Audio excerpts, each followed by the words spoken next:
Okay, it is December 10th, 2020, and this is for Science of Cooking.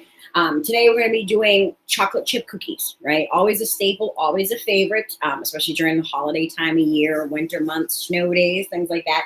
So we're going to start out with a basic recipe that is a slight variation of like the Nestle Toll House recipe, just a slight change to the fats that are being used.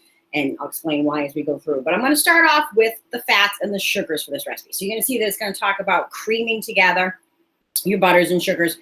And that is to help increase volume. We've talked about this in class a lot this week about aerating the dough, right, to get a better quality dough. It'll actually give you more volume and more cookies as a result, right? So we're going to start off with a half a cup of unsalted butter, right, which is 1 stick.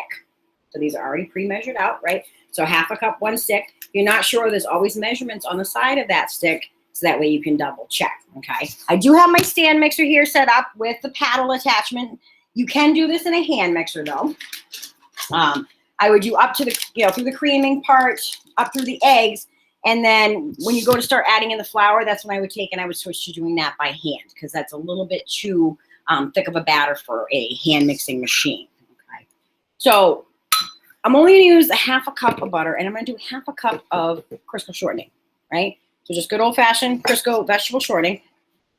And the reason for that is I want the cookies to be a little bit on the softer side, okay? So the butter would make them, if it's all butter, a little bit more of a crispy, chewier cookie, and I want them to be a little bit of a softer cookie. So I'm doing half butter, so I still get some nice browning and crispiness around the edges, but I'm doing half shortening to help keep that cookie nice and soft in the center, okay? So you want to pack in that shortening really good. Just take a knife or a spatula.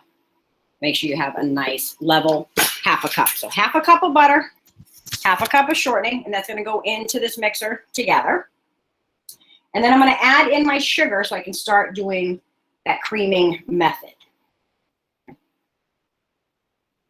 Set that to the side there. So for the sugar, we're going to be using just a white granulated sugar, but I need 3/4 of a cup. So I got a 1 cup, 1/4 cup measure here. So I'm going to do 3 of those. Make sure that they're nice and level. Okay. So we're going to do 1, 2, and 3 of those. So that's 3/4 of a cup total. Now with the brown sugar, same thing. I need 3/4 of a cup. So the brown sugar, right, just a light brown sugar, is a mixture of sugar and molasses. You can use the bag or your hand here, right, just to press that in. So the difference with this is that you want to press and pack that brown sugar in, right, so that you get a nice level cup. So you've got 1,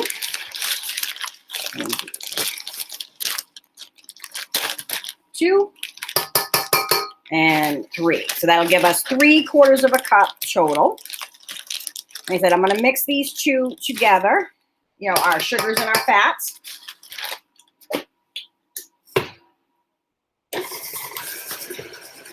On a medium-low speed. It doesn't have to be super high. This is going to take about 3 to 5 minutes to do the creaming process, right, which seems like forever. But I'm going to measure out everything else at the same time. So by the time I'm done measuring that, it'll be ready to go right in the machine, and this will be all set to go and nicely creamed. I will stop the mixer a couple of times to scrape down the bowl to make sure everything's getting blended in really well, though.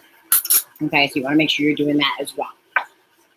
So the other parts of cookie dough is the dry ingredients. So I have a separate little glass bowl here. I've got my measuring utensils. I've got my flour. So this is just all-purpose flour. And it's going to take 2 1/4 cups of flour, right? So I'm going to take my 1/4 cup that I just had for my sugar. I'm going to have that handy. And I've got a 1 cup measure here. So I need 2 of these. Now, when you're measuring your flour, I want to keep these cookies on the light side, right? So make sure you're using a spoon, some sort of scoop for your flour into the cup. We don't need to pack flour in, right? We want to keep this nice and light.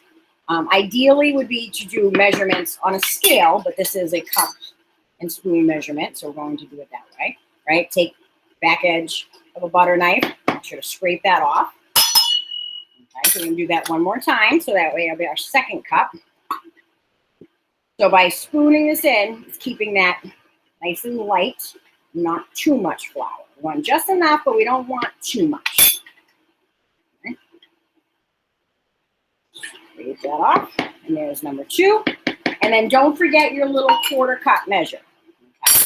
So we're spooning it in instead of scooping it. Let me say, because I don't want to have this overpacked. I want light flour, just enough. All right, so it's worth that extra step to get a nice soft cookie. Now our other dry ingredients are going to be baking soda, right? So just be mindful if your recipe calls for baking soda, baking powder in the can, or a combination of the two. Always stick with whatever your recipe is calling for, okay? So it's all about flavor balance, but also the chemistry of the cookie. There's a reasoning for that, right? So 1 teaspoon, use the edge of the box to level that off, right? So 1 teaspoon of baking soda and 1 teaspoon of salt. Right, so same thing, nice level measurement. Now I'm just going to come in here with my spoon and just stir those together. So that's the flour, the baking soda, and the salt. Just giving that a little quick stir to make sure that that's all well combined. Okay, and then I'm just going to set this to the side to add in a little bit. So now I want to show you where we're at with our creaming. Right, it's starting to get light and aerated. Now at this point is where I want to scrape down that mixer in the paddle. So we're going to shut the machine off. Have a nice rubber spatula. All right. And you want to make sure you're coming in and scrape near the top of the paddle attachments if you have a stand mixer, because that's where things tend to not get incorporated as well. So scrape that down. Scrape down the sides of the bowl, right down to the bottom. And this way all your ingredients are getting well incorporated. Right? So for a nice cookie, you don't want to have weird random chunks of butter or brown sugar or things like that. You want everything to be well mixed throughout. Okay. Just gonna let that fluff up for a minute. And we're gonna add in a teaspoon of vanilla extract. Now it is a good idea when you're measuring these things not to measure it directly over the bowl, because if you get too much, it's going to overflow into the bowl. So measure it right near to the side. Right, and then pour it into your bowl. Right. This is looking nice and fluffy now, so now you can already see the difference. Right. You can see it's well creamed together. It's got a lot of air. It's come up the sides of the bowl. Right. That's going to give us more volume, right? More volume equals more cookies. Okay. So we're just going to put that on a low setting. Now we need to add our eggs in. So it's going to be 2 large eggs. Right, and I've got another little small bowl here that I'm going to crack the eggs into. And the reason for that is if there's anything wrong with the eggs, I'm doing these one at a time. Okay, so I'm cracking the egg. I'm making sure that there's no shell pieces in there. I'm also making sure that the egg is good quality. There's no bloody spots or anything like that. If I take the eggs and put them straight into the machine, right, I'm taking the chance that I'm getting broken eggshells into my cookie dough. And if I have a bad egg, now I got to start all over. So do these one at a time. So that's just going to pour right into the side of your bowl. And let that blend in while I do the second egg. Right? Especially if you're doing large batches of dough, you want to do this way so that way you make sure that you're getting good quality stuff going in and you don't have to start all over and waste a lot of money on ingredients. Right? So now I'm going to add in that second egg. I'm just going to let that mix for a couple of seconds so that's really well blended. Turn our speed up a little bit for a second. And then I'm going to add in my dry stuff. Now, because I'm using a stand mixer, I can add the dry into here. This machine will be able to handle it, right? But I want to have it down on the lowest stir setting, okay, so that you don't end up with it all over your kitchen. If you're using a hand mixer at this point, this is where you would stop with the hand mixer, scrape your batters clean, right, your little beaters, and then switch to something like a heavy wooden spoon or a nice, thick, heavy spatula, okay? Just so that you don't blow out the motor on the little smaller machines. So what I'm going to do is I'm going to take my little spatula here, and I'm going to use this. Kind of got a spoon shape to it anyways, right? I'm going to use that as a spoon to add my flour into the side of the bowl. So I'm just doing this a little bit at a time. I'm letting that mix all the way through and adding a little more. You don't want to add this all in and then turn your machine on because it will create a huge flour cloud all the way up to your ceiling. Nobody wants that kind of mess, right? So little bit at a time. Like I said, if you were doing this by hand, just same thing, add the flour in a little at a time, and then stir well in between each addition, right? And I will scrape down the sides of this bowl one more time just to make sure there's nothing left behind. Right? Then we're going to add in the last of this, right? Bring my bowl right over the edge. I'm just going to scrape that in, okay? This is where I'm going to come in and I'm going to scrape the bowl down the paddle. I got a little bit of dry flour up here near the top. I want to make sure that gets mixed in. And then I'm just going to give it a quick scrape down on the sides. And then we're going to talk about chocolate, right? So I'm just going to use regular semi-sweet chocolate chips for this. I have weighed out 12 ounces of them because I am from a larger bag. You can buy the 12-ounce bag, or they have bags that are 24 ounces. Just use half. Try to measure out half, about 2 cups of chips. And these are just your regular basic, Nestle style chips. You could use, Hershey brand, store brands, things like that. This is also the point where you can change up your cookie recipe, okay? Because this is now kind of a basic cookie dough at this point, where I can change and mix this up, right? So I can use chocolate chips. I could use chocolate chunks, white chocolate chips, peanut butter chip, right? There's some, a lot of times during the holiday season, you'll find all different kinds of varieties. I've seen cherry flavored ones. I've seen the chocolate mint, right? You could use, like I said, the bigger chunks, the mini chips, things like that. But just make sure that if you're going by weight on how much chocolate to add in, right? Peanut butter chips also are available this time of year. Most of these things now are readily available in your baking section all year long. But look in the special baking sections in the grocery store, that has extra holiday spices and things. So a lot of times you'll find a lot of really great flavored chips for making different cookies. You can try it. The other thing that you can do is you can divide your dough, right? I don't have to make all of this with the semi-sweet chips. I could divide this into half, make half white chocolate, make half dark chocolate, right? So just take half of it and put it into a separate bowl. So just scraping this down. And I want to show you the consistency, right? Nice and light. You can see a lot of air pockets mixed into that dough, right? And this is where we're going to add in the chocolate. So this is a good amount of chocolate for one batch, right? I don't like cookies that have, like a couple chocolate chips. You get this whole big cookie and like 2 pieces of chocolate, right? So this is going to seem excessive when you're mixing this, right? Because that is a lot of chocolate. But make sure you're mixing well all the way through. So you really want to kind of flip it and fold this dough over so that all your chocolate doesn't stay up at the top cookies that you scoop first, right? You want to make sure that you're getting them distributed well throughout. Okay, so it takes a little bit of muscle power at this point, but it's worth it to make sure that every cookie looks good. Okay. Now, ideally at this point is when you want to chill your dough, right? And that's the hardest part, is weaving, right? I am going to bake a few off this morning, but I'm going to show you how to set it up to freeze these off so you can make cookies whenever you want, right? But by chilling that dough, even in the fridge, you can do it in the fridge. It's even better if you put it in the freezer, right? For a good 24 hours. So 12 to 24 hours, ideally. So that way the cookie dough, the butter, the fats have time to set up. And also the flavors kind of balance themselves out throughout the cookie dough. Okay? So I'm going to use a cookie scoop. I'm going to use a really large one. This is a normal size, right? So whatever size you got, or you can do this by the spoonful. Either way, excuse me, you want to make sure that you're measuring your cookies consistently the same size. That way when you put this in the oven, they'll all bake in the same amount of time.